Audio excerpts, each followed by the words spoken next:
এই আত্মার শান্তি কামনার্থে যে গয়াধামে গিয়ে পিণ্ডদান কেন করতে হয়, পিণ্ডদান করলে কি হয়, সত্যি কি আত্মার মুক্তি হয়, গয়াধাম কিভাবে সৃষ্টি হলো, এই তীর্থের মাহাত্ম্য আমরা আজকে শ্রবণ করব।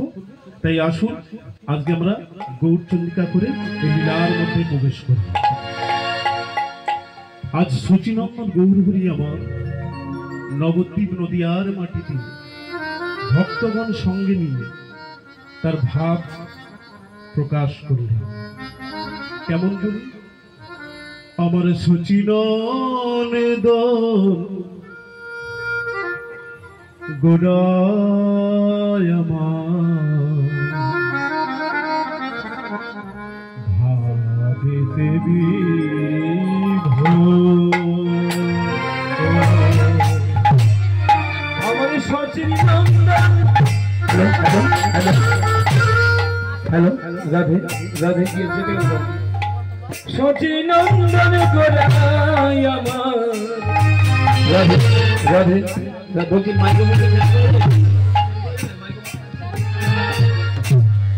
গোরা ভাবে দেবী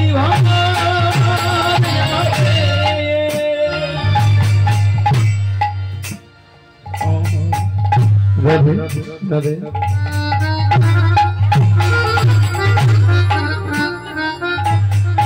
ওই না শচীনন্দন শচীনন্দন গোড়ায় আমার গোরা ভাবেতে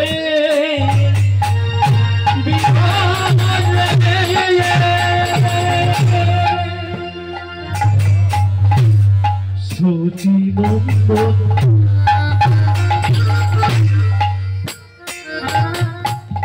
গোড়ায় আমার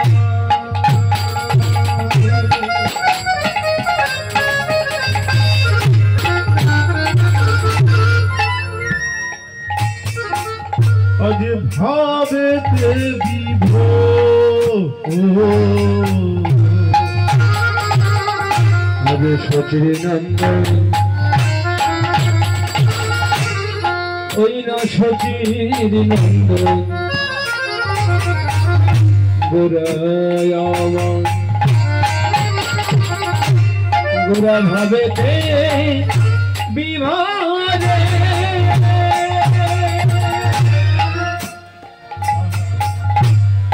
নামে যোগ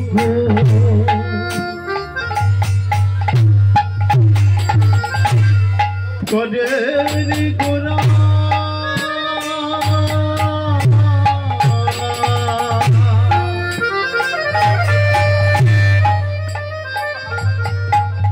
হরে নাম যজ্ঞ করে গোড়া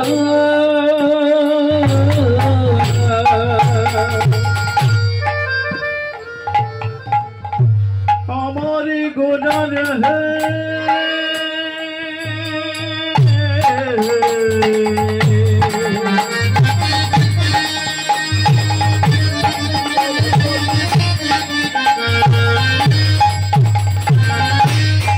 আমার প্রাণের গোরা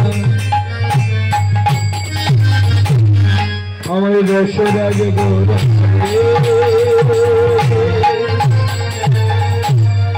নাম যোগ করে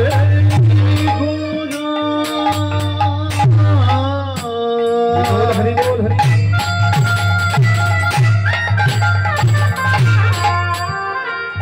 আমার ভাবিনিধি গোরা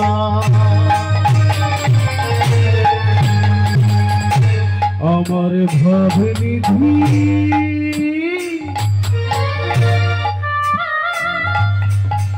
গোরা হরি নাম যজ্ঞ করেন গোরা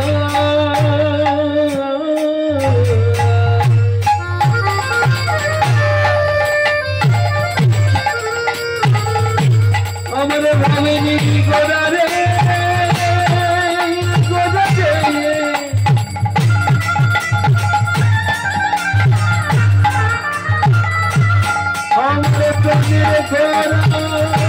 প্রাণের গোরা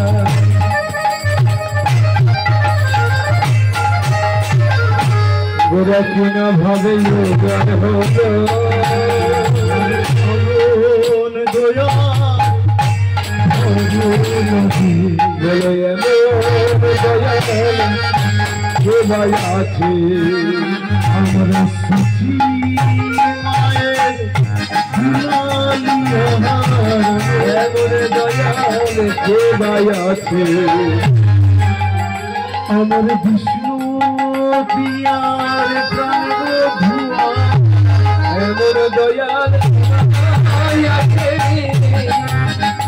আছে সুচি মায়ের ঝুলাবিয়া এমন দয়াল সবাই আছে যখন চোখের মালা হস্তে লয়ে গানে গানে নাম গায়ে যাই সে হরি হরি ভুলায় গড়া গড়ি যাই সে হরি হরি বলে গৌর তোমার হলাম হরি হরি বলে গায়ে গানে নাম গায়ে যাই সে হরি হরি হরি বলে গায়ে গানে এমন দয়াল দয়াল সেবায় আছে সে আমার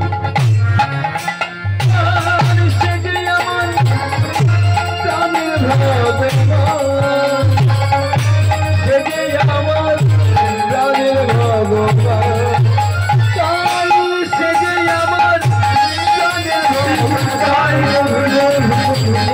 সে আমার প্রাণের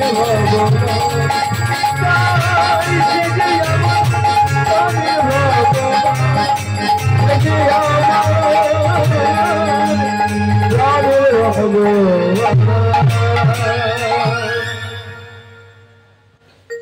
যার নিত্য বাস ছিল গোলক বৈকুণ্ঠ ধাম, যেখানে কোনো জ্বালা ছিল না, যন্ত্রণা ছিল না, কষ্ট ছিল না, ব্যথা বেদনা বলতে কিছু ছিল না। যিনি আনন্দময় কৃষ্ণচন্দ্র ভগবান, সর্বদাই তিনি আনন্দ বিরাজ করতেন। আজ সারা বিশ্বে মঙ্গলার্থের জন্য কাঙালের ঠাকুর হয়ে নবদ্বীপ নদিয়ার মাটিতে সচিগর্ভ সিন্ধু মাঝে জন্ম নিলেন। কলিযুগকে উদ্ধার করবার লাগে, কলিযুগের দশা মনে ভেরে এই মধুমাখা হরিনাম তিনি প্রচার করিলেন। তাই কলিযুগে ভগবানকে পাবার সহজ উপায় হলো কেবলমাত্র হরিনাম সংকীর্তনের মাধ্যমে ভগবানকে লাভ করা যায়। তাই শাস্ত্রে বললেন, কীতে যোদ্ধায়ু বিষ্ণু তেতাই যজতম মুখ্য, দাপড়ে পরিচর্যা কলিতে তার ধারে কীর্তন। সত্যযুগে শ্রী বিষ্ণুর ধ্যান করে যে পুণ্যত্ব লাভ করা যেত, ত্রেতা যুগে যাগযজ্ঞ করে যে পুণ্যত্ব লাভ করা যায়, দাপড়ে পরিচর্যা বিগ্রহ সেবা করে যে পুণ্যত্ব লাভ করা যায়, কেবলমাত্র হরিনাম সংকীর্তনের মাধ্যমে কলিযুগে সেটা সম্ভব হয়। তাই আসুন আমরা করে করতলি দিয়ে সেই মধুর নাম গাইতে গাইতে আজকে লীলার মধ্যে প্রবেশ করি। হরে কৃষ্ণ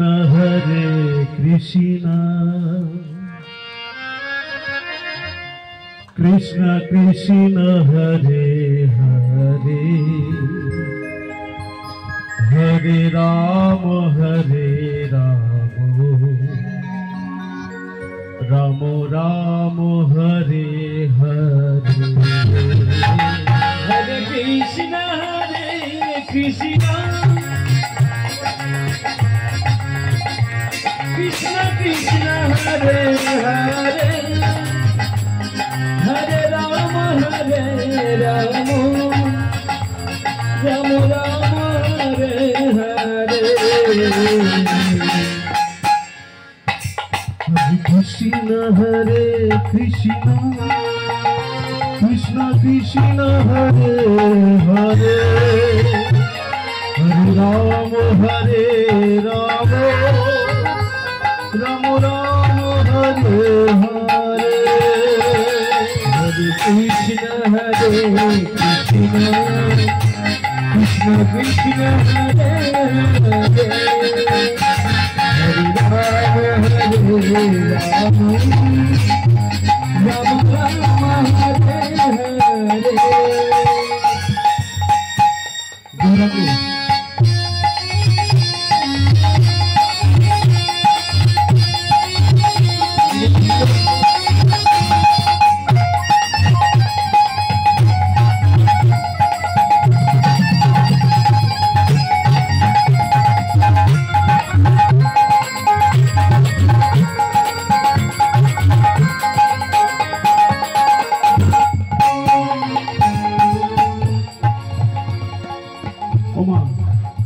আপনারা সবাই করতালি দিচ্ছেন জোরে জোরে একবার একই তালে। কৃষ্ণ হরে কৃষ্ণ কৃষ্ণ হরে হরে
তাহলে আসুন আমরা এই গয়া তীর্থর মাহাত্ম্য একটু জানব। কেন ভারতবর্ষের মাটিতে এই গয়া তীর্থ শ্রী বিষ্ণু নারায়ণ সৃষ্টি করেছিলেন? গয়ার তো কোনো জন্ম হয়নি। এই গয়াধাম আপনারা জানেন যে বিহার অন্তর্গত এই গয়া তীর্থ। গয়ার বাবার নাম ছিল ত্রিপুরাসুর, মায়ের নাম ছিল প্রভাবতী। গয়া তো কোনো জন্ম হয়নি, মাতৃ জঠরে গয়া 5 মাসে। এবার ত্রিপুরাসুর হলো দৈত্য। দৈত্য আর দেবতাদের মধ্যে বারে বারে যুদ্ধ হতো জায়গা জমি বিষয় সম্পত্তি নিয়ে। এই গয়া বাবা যে ত্রিপুরাসুর দৈত্য আর দেবতাদের মধ্যে জায়গা জমি বিষয় সম্পত্তি নিয়ে দ্বন্দ্ব কেন? এই গয়া বাবা ত্রিপুরাসুর আর দেবতাদের মধ্যে কেন যুদ্ধ হতো? দেবতা আর দৈত্যদের একটি ছিল বাবা, তার নাম ছিল মহামণি কাশ্যপ। এই কাশ্যপ মণি হল দুটো স্ত্রী, একটির নাম হলো দিতি আর অন্যটির নাম হলো অদিতি। এই দিতি আর অদিতি দুজনেই সে সময় গর্ভবতী। এবার দিতি বলে উঠল, স্বামী আমার যে গর্ভ সন্তানের জন্ম হবে এই সন্তান কেমন হবে? কাশ্যপ মুনি বলেছিল, মা যদি ভালো হয় সন্তান ভালো হবে। বলে আমি কি তাহলে ভালো নয়? বলে আমি কি ভালো নয়? বলে কোনটাকে ভালো বলছো? যখন তখন মানুষের খাওয়া উচিত নয়, যখন তখন মানুষের ঘুমানো উচিত নয়, যখন তখন মানুষের সঙ্গম মেলামেশা করা উচিত নয়। কারণ তোমার নীতি স্থির নেই। তোমার গর্ভে যে সন্তানের জন্ম হবে তারা হবে দৈত্য, তাদের স্থান হবে এই মর্তলোকে। আর অদিতি বলে উঠল, তাহলে আমার যে গর্ভের সন্তান জন্ম নেবে, বলে তোমার যে সন্তান জন্ম নেবে ওরা দৈত্য হবে না, ওরা হবে দেবতা, ওদের স্থান হবে স্বর্গলোক। কারণ মা যদি ভালো হয় সন্তান ভালো হবে। অদিতি ভালো ছিল, কারণ মহামণি কাশ্যপ যখন পূজা অর্চনা করতেন সেই সময় তিনি ফুল তুলে দিতেন, চন্দন ঘষতেন, ভাগবতীয় কথা শুনতেন, সবসময় ভাগবতীয় কথা শুনতেন আর সদা সর্বদাই ধ্যানে মগ্ন থাকতেন, স্বামীর সেবায় মগ্ন থাকতেন। তাই মা ভালো বলে তার গর্ভের সন্তান হলো দেব সন্তান। এবার দেব আর দৈত্যদের মধ্যে যুদ্ধটা কেন হতো? বাবা একটি, মা কিন্তু দুটি। এই দৈত্যরা বলে উঠলো, মহামণি কাশ্যপ এইটি আপনি কি করলেন? আপনি আমাদের পিতা, একটা সন্তানকে তুমি স্বর্গবাস করলেন, স্বর্গে বাস দিলেন, আর আমাদের মর্তের মাটিতে দৈত্য করলেন। এই নিয়ে হলো যুদ্ধ। এরা বারে বারে যেত সর্বরাজ্য আক্রমণ করতো দৈত্যরা। আর ভগবান শ্রীকৃষ্ণ, ভগবান শ্রী নারায়ণ, সত্য যুগে ছিলেন নারায়ণ, তিনি দৈত্যদের ছলে বলে কৌশলে যে কোনো প্রভাবে তাদের মৃত্যু দিয়ে মর্তের মাটিতে পাঠিয়ে দিতেন। এই হলো এদের সমস্যা। তাই আজকে প্রভাবতী বলে উঠল, স্বামী গো, তুমি যুদ্ধ করতে চেও না। আমার গর্ভের সন্তান জন্ম নেই, আমার গর্ভের সন্তান জন্ম নেই, নামকরণ করো, তারপর তুমি যাবে স্বর্গরাজ্যে যুদ্ধ করতে। কিন্তু এরা তো দৈত্য, কে কার কথা শুনে? তাই দৈত্য বলে উঠল, প্রভাবতী তুমি থাকো, আমি যাব আর আসবো। দেবরা ইন্দ্রকে ওই সিংহাসন ছেড়ে আমি নামিয়ে নিয়ে আসবো। এই বেলো ত্রিপুরাসুর চলে গেল দৈত্য স্বর্গরাজ্য আক্রমণ করে। এবার স্বর্গরাজ্য তাণ্ডব শুরু করে দিয়েছে। সমস্ত দেবতারা ত্রিপুরাসুরের তাণ্ডবে সহ্য করতে না পেরে ছুটে গেলেন ক্ষীরোদ সাগরের তীরে, যেখানে শ্রী বিষ্ণু নারায়ণ অনন্ত শয্যায় শয়নে আছে আর লক্ষ্মী দেবী তার চরম সেবা করছে। আর সমস্ত দেবতারা তাহি মাঙে তাহি মা,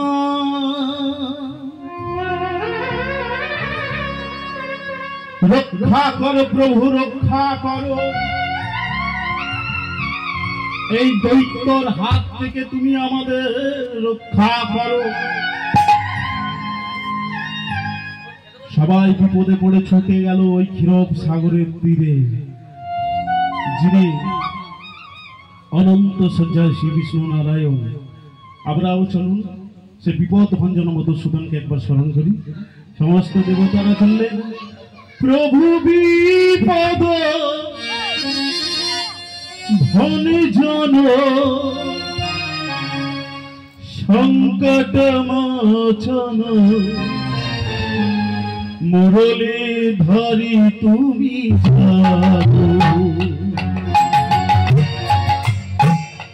যাবো, যাবো, জগধি ধরি তুমি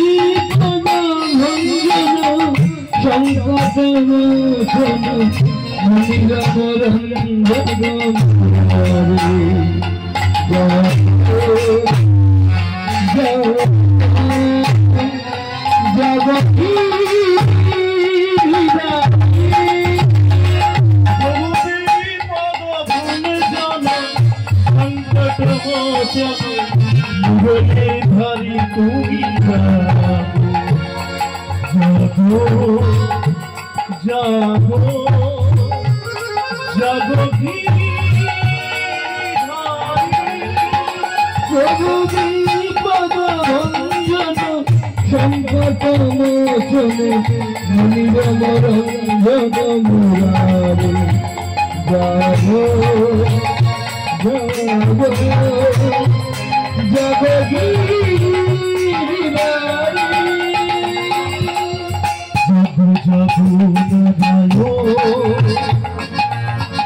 জাগো জাগো জাগো জাগো জাগো জাগো জাগো জাগো নারায়ণ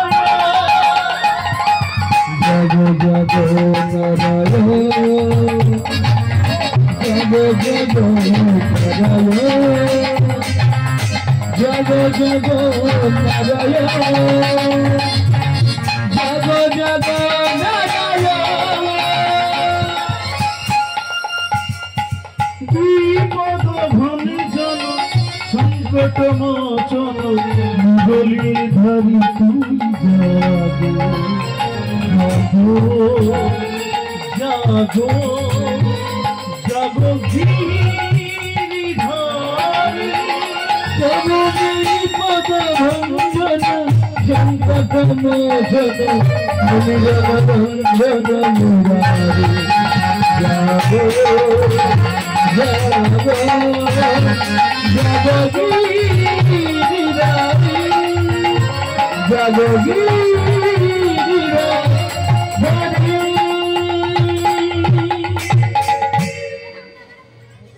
শ্রী বিষ্ণু নারায়ণ কি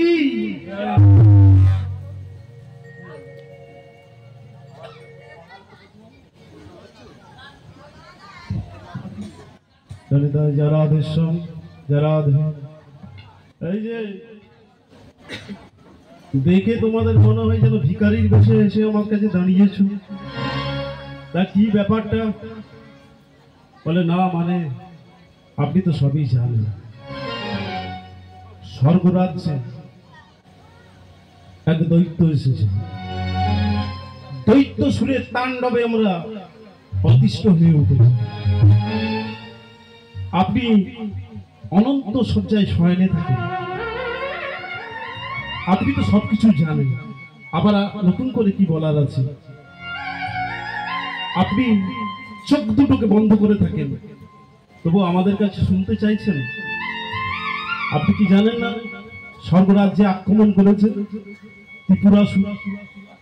এখন বলুন আমরা কি করলে ওই ত্রিপুরাসুরের হাত থেকে নিস্তার পায়? এবার শ্রী বিষ্ণু নারায়ণ বলে উঠল, তা সকলকে দেখতে পাচ্ছি, এই পরম বৈষ্ণব যিনি তাকে তো দেখতে পাচ্ছি না। কে তিনি? সে আর অন্য কেউ নয়, সে হলো দেবাদিদেব ভোলানাথ মহেশ্বর। শঙ্করকে দেখতে পাচ্ছি না। একজন বরুণ বলে উঠলো, ও এক গাছের নিচে ঘুমিয়ে পড়েছে। বলে এক কাজ করো, ওই ভোলানাথ শিবজিকে তোমরা ডেকে নিয়ে আসো। এবার সমস্ত দেবতারা চলেছে ভোলানাথকে ডাকতে। এই যে প্রভু, আপনি এই বটবৃক্ষের নিচে ঘুমিয়ে পড়েছেন, আপনাকে শ্রী বিষ্ণু নারায়ণ ক্ষীরোদ সাগরের তীরে আহ্বান করেছে। এবার ভোলানাথ তিনি বলে উঠলেন, আমার তো কোনো চিন্তা ভাবনা নেই, আমি শান্তিতে ঘুমাই আর শ্মশানে পড়ে থাকি। তা কি ব্যাপার হঠাৎ এমনি করে প্রভুর ডাক? আমাকে তো যে সে ব্যক্তি ডাকেনি, আমাকে যিনি ডেকেছেন